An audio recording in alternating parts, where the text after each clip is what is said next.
नमस्कार। मैं डॉक्टर ऋषि श्रीवास्तव। बड़ा सरल सा और अहम पहलू है हमारे जीवन का, जो दिन प्रतिदिन हम लोग जिस पे चर्चा कर रहे हैं। मेरा भारत, मेरा हिंदुस्तान और भारत की संस्कृति, संस्कार, आचार विचार, इन सब का जो मेरे समझ में आया है कि हमारे संस्कृत का जो परिदृश्य है वो बहुत स्पष्ट रूप से श्रृंगार से परिलक्षित होता है। श्रृंगार जो एक शब्द है, श्रृंगार हमारे परिदृश्य के माध्यम से हम भारतीय संस्कृति को समझने में सक्षम हो पाते हैं। और भारतीय संस्कृति में अगर हम नारी को ले लें तो नारी के साथ भारतीय संस्कृति का एक बहुत बड़ा गहन रिश्ता है। अगर आप देखें तो नारी का जो परिधान होता है, नारी के जो आभूषण होते हैं, नारी का जो पहनावा ओढ़ावा रहता है, उससे उसकी संस्कृति का एक परिदृश्य हमारे सामने आने लगता है। अगर आप देखें कि भारतीय नारी है, अगर उसने साड़ी पहन के रखी है तो अमूमन लोगों के दिमाग में आता है कि अरे ये तो हिंदुस्तानी महिला है। अगर वो केरल साइड में साड़ी पहनती है तो उसका एक अलग महत्व है, अलग तरीका है। लोग तुरंत जान जाते हैं कि ये केरल साइड का है। अगर वो असम में है तो असम की अगर साड़ियाँ पहनने का जो वो है तरीका, वो बताता है कि हम असम के हैं। और अगर इसी चीज़ को अगर हम बंगाल की बात करें तो बंगाल में अलग दिखता है कि बंगालीज हैं, बंगाली परिदृश्य, बंगाली परिधान अलग समझ में आता है। तो हमारी संस्कृति का जो एक प्रमुख अंग है वो श्रृंगार है। श्रृंगार से ही हम अपना किसी को भी ये बता सकते हैं कि हम भारतीय संस्कृति के लोग हैं।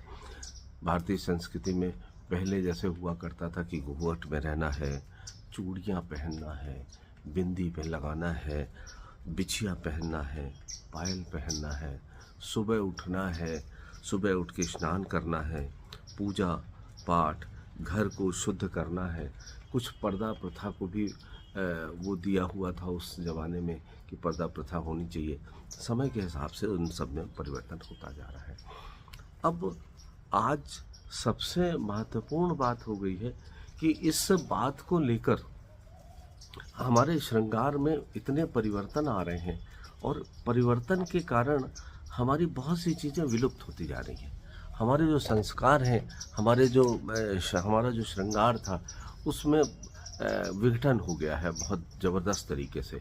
और जब विघटन हो गया है तो हम ये बात को मान के चलते हैं कि इस विघटन ने हमारी संस्कृति को तोड़ मरोड़ दिया है।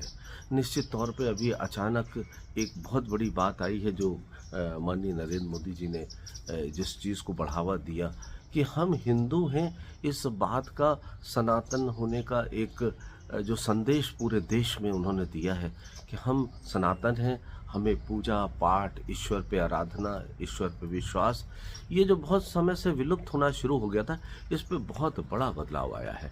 हम समझते हैं कि ये जो बदलाव है हमारे देश को एक नई दिशा देगा और पुराने संस्कारों को हमारे सामने लाके खड़ा कर देगा। अभी रामलला जी की स्थापना 21 तारीख को होने जा रही है। निश्चित तौर पे उनका अनुरोध है और हम सबकी प्रार्थना है लोगों से कि हमें उस संस्कार को अपने परिवार में, अपने घर पे निश्चित तौर पे लोगों के बीच में बांटना चाहिए। अब संस्कारों में जो परिवर्तन हुए हैं वो कहाँ आ गए? बदलाव जो आ रहे हैं, अगर हमारी ड्रेस चेंज हो रही है, हमारा पहनावा छोटा होता जा रहा है, हमारे पहनावे से कई चीज़ों का बहुत से, जैसे बड़ी पीढ़ी है उनको उस पहनावे पे संकोच सा होता है, ये पहनावा अच्छा नहीं है। सामान्य रूप से लोग टोकते रहते हैं, बुजुर्ग लोग, ये क्या पहन लिया तुमने, ये क्या देख लिया। ये उससे उनको अंतर नहीं पड़ता कि आपने क्या पहन लिया, लेकिन जो उसके प्रतिफल होते हैं, जो उसके कारण नुकसान होता है, वो क्या नुकसान होता है? आज देखिए पूरे देश में अराजकता का एक माहौल सा बनता जा रहा है। कभी रोज़ आपको सुनाई पड़ता है कि कोई महिला या कोई लड़की जा रही है, उसको लोगों ने उठा लिया, उसके साथ गंदे तरीके से व्यवहार किया। अनैतिक संबंध बनाने की कोशिश की, वो क्यों होती है?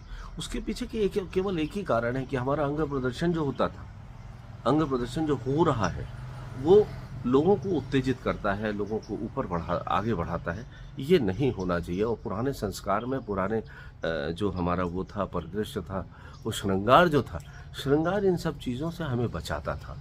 हमें समझने की आवश्यकता है और हम उन माता-पिता से भी अनुरोध करेंगे जो जो आधुनिक परिवेश है, वेस्टर्न कल्चर जो आ रहा है, उसकी तरफ जो प्रमोशन दे रहे हैं, उसको रोकने का प्रयास करें, ताकि हमारी इस तरह के अपराध, इस तरह की बातें हमारी रुक सकें। ऐसा मेरा संदेश है, ऐसी मेरी सोच है। आप भी इस दिशा में सोचिए और कुछ ना कुछ कहिए।